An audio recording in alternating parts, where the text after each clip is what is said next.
श्रीकांत शिंदे जी। Correct.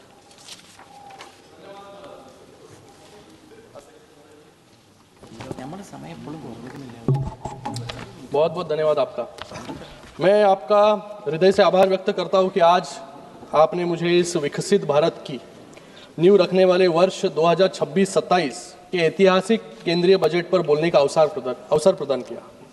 मैं अपनी party Shiv Sena और हमारे नेता एकनाथ शिंदे जी के ओर से इस बजट का पूरा समर्थन करता हूं और छत्रपति शिवाजी महाराज जी की भूमि से मैं आता हूं। महाराष्ट्र की 12 करोड़ जनता की ओर से इस रिकॉर्ड 12वें बजट का समर्थन भी करता हूं। मैं अपनी बात और इस बजट का क्या इम्पैक्ट है उसको कुछ पंक्तियों के माध्यम से आपके सबके समक्ष रखना चाहूँगा। नए भारत का ये मजबूत आधार है, नए भारत का ये मजबूत आधार है।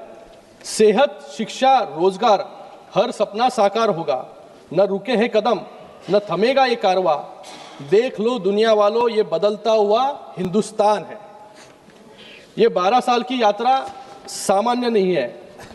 यह इस बात का गवाह है कि 12 सालों में 3 बार देश की जनता ने हमें आशीर्वाद दिया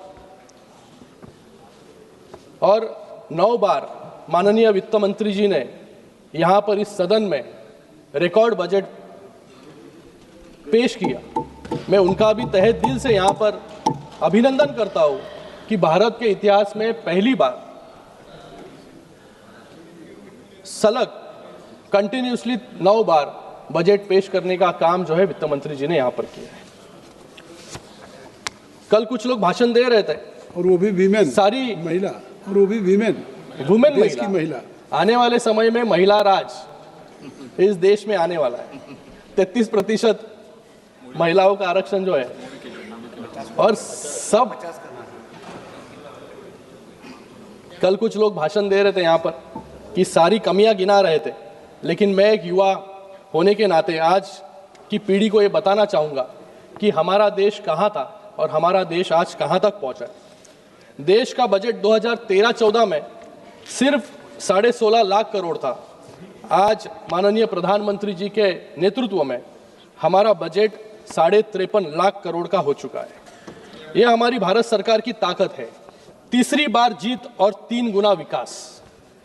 महोदय, आज ये सदन चल रहा है, कल से सदन चल रहा है।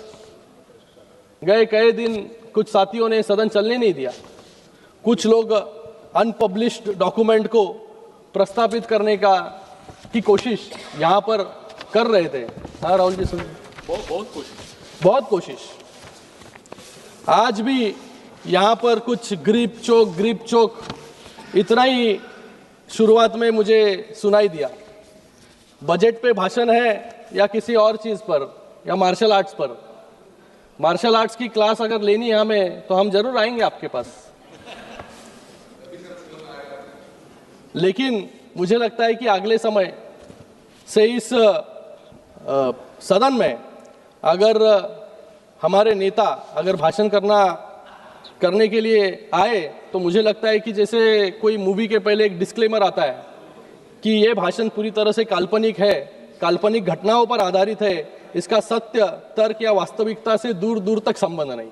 ऐसा हमारे दो स्क्रीन है हमारे पास, वहां पर आप लगा सकते हैं, तो सभी को जो समझना है वो समझ लेंगे। विपक्ष के साथी इकोनॉमी और नेशनल सिक्योरिटी पर बात कर रहे थे और उनके लिए आज मैं इस सदन के पटल पर कुछ पब्लिश्ड और फैक्ट चेक्ड इंफॉर्मेशन रखना चाहूंगा। सबसे पहले पूर्व आरबीआई गवर्नर सुब्बाराव जी की ऑटोबायोग्राफी जस्ट अ मर्सनरी, उसमें वो लिखते हैं, finance ministry pressurized RBI to soften interest rates and project an overly optimistic economic view. ये अभी कुछ लोग यहाँ पर बात कर रहे थे इकोनॉमी खतरे में है। ये लोग इकोनॉमिक ग्रोथ की गलत पिक्चर प्रेजेंट करने के लिए ऐसी नीतियां अपनाते थे। दूसरा, एक ब्रुक्स रिपोर्ट जिसको पब्लिश करने के लिए इस सदन में पहले भी मांग उठी है, लेकिन आज तक उसको इस सदन में पेश नहीं किया गया। ये बताता है कि 1962 के युद्ध में क्या हुआ था। युद्ध के बारे में भी यहाँ पर, चीन के बारे में भी यहाँ पर बात रखने की कोशिश कुछ लोगों ने की। 1963 में जब हमारे रक्षा मंत्री Y B Chauhan defence minister थे तो उन्होंने इस रिपोर्ट का जिक्र किया था इस सदन में। Indian reverses were the result of high level interference in tactical operations. आज जो यहां पर आलोचना और आरोप लगाने का काम कर रहे थे, उन्हीं के डिफेंस मिनिस्टर जी का ये स्टेटमेंट है उनके ही खिलाफ। तो मुझे लगता है पहले अपने गिरेबान में झांक कर इनको देखने की जरूरत है कि हम जब सत्ता में थे तो तब क्या कर रहे थे। ये रिपोर्ट आपके सिक्योरिटी फेलियर का सर्टिफिकेट है। आज मैं यहां पर कुछ देर पहले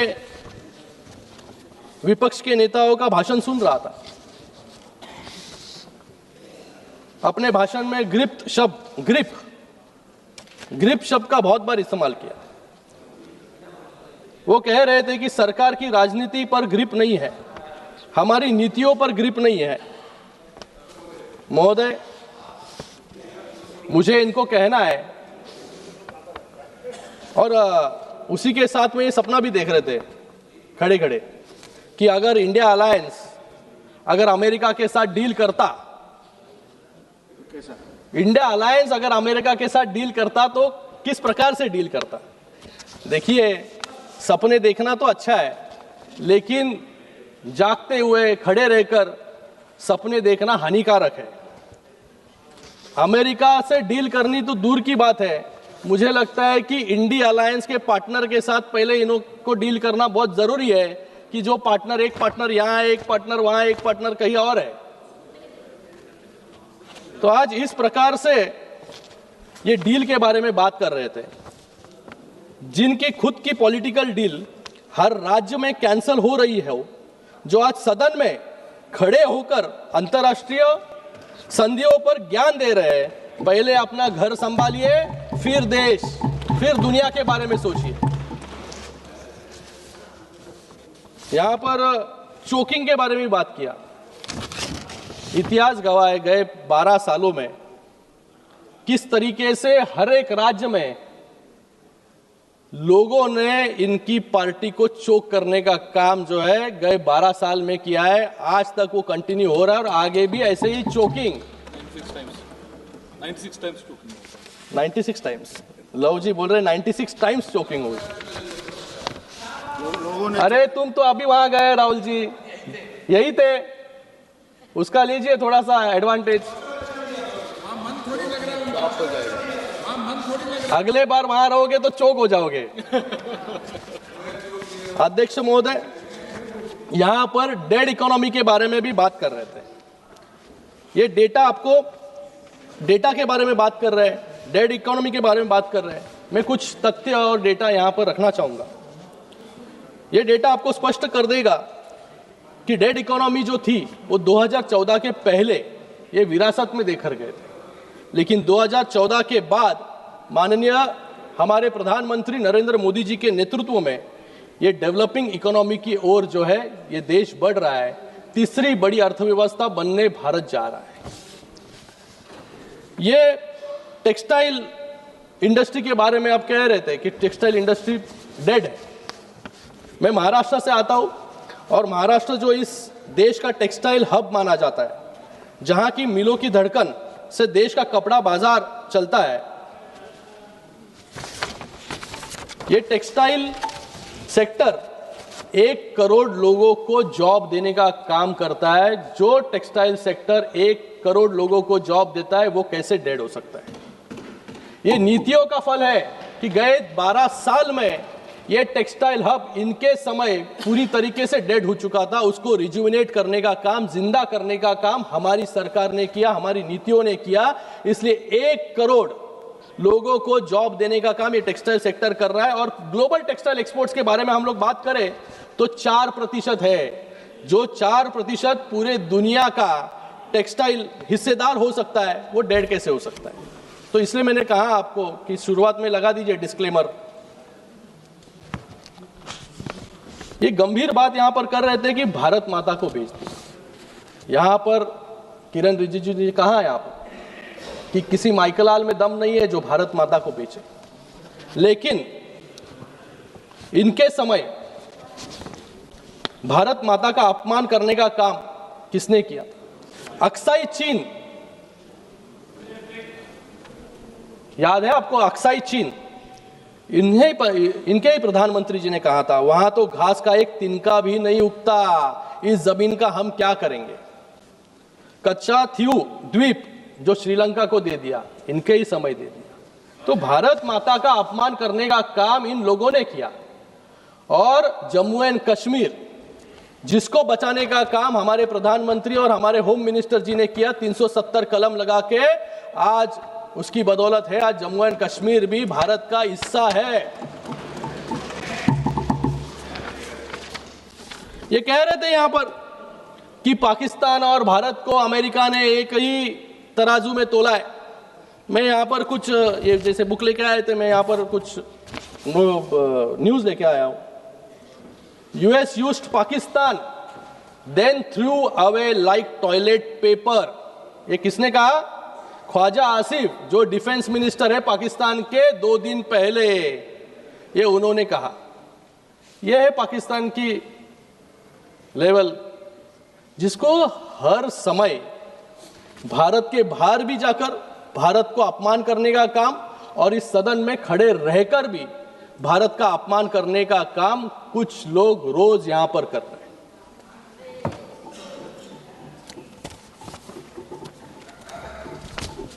बजट में माननीय वित्त मंत्री जी ने तो युवाओं को सामने रखते हुए, रोजगार को सामने रखते हुए, हमेशा यहां पर प्रश्न उठता था कि ये जो ग्रोथ हो रही है वो जॉबलेस ग्रोथ हो रही है। लेकिन ये बजट जो प्रस्तुत किया गया है वो 2047 को सामने रखते हुए, विकसित भारत को सामने रखते हुए, युवाओं को सामने रखते हुए, महिलाओं को सामने रखते हुए ये बजट प्रस्तुत किया गया है। इसलिए आज इस बजट से हमें सभी प्रश्नों के उत्तर यहां पर मिलते हैं कि ये बजट 2047 तक कैसे रोजगार उत्पन्न करके देगा। जॉबलेस ग्रोथ कह रहे थे ये, आज इस बजट में भारत को ग्लोबल बायो फार्मा हब बनाने का बजट ये है। 10,000 करोड़ का एलोकेशन किया गया है। एबीसीजी जो मुंबई में स्थापित होने वाली है, केमिकल प्रोडक्शन के लिए 3 केमिकल पार्क्स हो, महात्मा गांधी ग्राम रोजगार सेवा स्वराज अभियान हो, 200 लीगेसी इंडस्ट्रियल क्लस्टर्स को, अभी तक जिसके बारे में कभी निर्णय नहीं लिया गया था, जो सिक इंडस्ट्रीज है उसको पुनः रिजुविनेट करने का काम इस बजट के माध्यम से होगा। सबसे महत्वपूर्ण एसएमई ग्रोथ फंड, जिसके अंदर 10,000 करोड़ का डेडिकेटेड एसएमई ग्रोथ फंड है, जो छोटे मोटे उद्योगों को चालना देने का काम इस बजट के माध्यम से होने वाला है। इंडस्ट्रियल और लॉजिस्टिक कॉरिडोर के पास 5 यूनिवर्सिटी टाउनशिप। अब हमेशा प्रश्न रहता था कि कोई कुछ हमने शिक्षा ले ली तो उसके बाद जॉब कैसे मिलेगा। एक महत्वपूर्ण निर्णय इस सरकार के माध्यम से, वित्त मंत्री जी के माध्यम से लिया गया कि इंडस्ट्री स्टूडेंट पार्टनरशिप को बढ़ाने के लिए यूनिवर्सिटी टाउनशिप, जहां पर इंडस्ट्रीज और लॉजिस्टिक पार्क्स हैं, वहां पर स्थापित करने का ये बहुत बड़ा निर्णय है सर। युवाओं को इससे तुरंत नौकरी जो है ये यहाँ पर मिलेगी। तो ये नरेंद्र मोदी जी की सरकार है, ये डेवलपमेंट का कमिटमेंट है। इसलिए आज इतने 12 सालों में भी, सर मैं अकेला एक स्पीकर हूं मेरे पार्टी से, आप थोड़ा अलग अलग निर्णय इस बजट में लिए गए, उसके अंदर मैं नहीं जाऊंगा, बहुत लोग मेरे साथी इसके ऊपर बात कर चुके हैं। लेकिन कल यहां पर कुछ लोग नेशनल सिक्योरिटी, महिलाओं पर अत्याचार, जीने से मरने तक का टैक्स देना पड़ता है, इसके ऊपर बहुत बड़ा भाषण जो है करके गए। अब मैं बताना चाहूंगा कि नेशनल सिक्योरिटी को सबसे ज्यादा कमजोर किसने किया है, कौन से राज्य ने किया है? वो है बंगाल का सरकार ने इस नेशनल सिक्योरिटी को सबसे ज्यादा डैमेज करने का काम किया है, क्योंकि सबसे ज्यादा घुसपैठिया जो है इस देश में बंगाल के माध्यम से सिर्फ वोट बैंक की राजनीति के लिए यहां पर छोड़े जाते हैं। आज मुंबई, महाराष्ट्र में भी सबसे ज्यादा घुसपैठिया और बांग्लादेशी आपको पाए जाएंगे। 1 अप्रैल 2011 से 30 सितंबर 2025 के बीच पश्चिम बंगाल के कुल 6,895 कंपनियां जो रजिस्टर्ड ऑफिस थे वो राज्य के बाहर चली गई। क्यों चली गई? ये आपकी नीतियों के वजह से चली गई। जिस बंगाल को हब ऑफ इनोवेशन कहा गया था, उस बंगाल को आज हब ऑफ इन्फिल्ट्रेशन बना दिया गया है क्योंकि वहां पर इन्वेस्टर्स के लिए नहीं बल्कि घुसपैठियों के लिए रेड कारपेट जो है बिछाने का काम यहां पर हो रहा है। कुछ रिप्लाई छोड़ दें एफएम के लिए। मैं सर मैं आपको कहूंगा कि कल यहां पर कहा गया कि हम कौन से भारत से आते। मैं कहना चाहूंगा कि यहां पर हम एक नए भारत से जो 2014 के बाद एक विकसित भारत की ओर जा रहे हैं, उस भारत से मैं आता हूं। 2014 के पहले अर्थव्यवस्था कोलैप्स होने वाली थी, लेकिन 2014 के बाद मैं उस भारत से आता हूं जहां आज कॉमनवेल्थ 2G और कोल स्कैम जैसे हाई स्पीड करप्शन के दौर से निकलकर पुणे, बेंगलोर और Mumbai Pune high speed corridor की तरफ हम लोग बढ़ रहे हैं।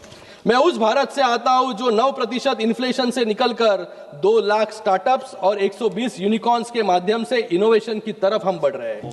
मैं उस भारत से आता हूं जहां कश्मीर में हम टेररिज्म से 2 करोड़ के रिकॉर्ड टूरिज्म की तरफ हम बढ़ रहे हैं। मैं उस भारत से आता हूं जो फ्रजाइल 5 की लिस्ट से निकलकर फास्टेस्ट ग्रोइंग इकोनॉमी बन रही है। मैं उस भारत से आता हूं जहां अब कम्युनल वायलेंस बिल वाली अपीजमेंट की राजनीति नहीं बल्कि 25 करोड़ लोगों को गरीबी से बाहर निकालने वाली अपलिफ्टमेंट की नीति चलती है।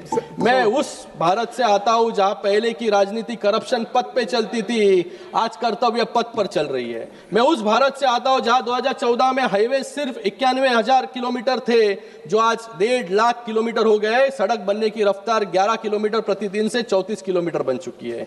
मैं उस भारत से आता हूं जहां पोर्ट्स की क्षमता 14 से बढ़कर 2700 MMTP हो गई है। मैं उस भारत से आता हूं जहां एयरपोर्ट 74 से बढ़कर 160 कर दिए गए। मैं उस भारत से आता हूं जहां नक्सलवाद शुरू हुआ था, आज हमारी सरकार ने 126 जिलों से सिमटकर सिर्फ 8 जिलों में रह गया है।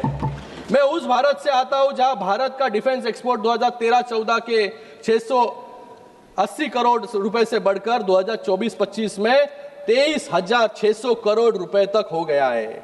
यह है मेरा भारत जिस पर मुझे गर्व है। ये नरेंद्र मोदी जी के नेतृत्व वाला नया भारत है जो विकास, विरासत और जनता के विश्वास के साथ आगे बढ़ रहा है। आप कितने भी स्पीड ब्रेकर बनकर इसमें रोकने की कोशिश करें, ये रिफॉर्म एक्सप्रेस है। अब बुलेट ट्रेन की स्पीड से ही आगे चलेगी। मैं अंत में सर अंत में सबकी बातों का जवाब दे दिया। अंत में सबका जवाब कंक्लूड कर रहा हूं सर, कंक्लूड कर रहा हूं। बहुत है अभी, लेकिन बहुत लोगों को बात करनी है यहाँ पर।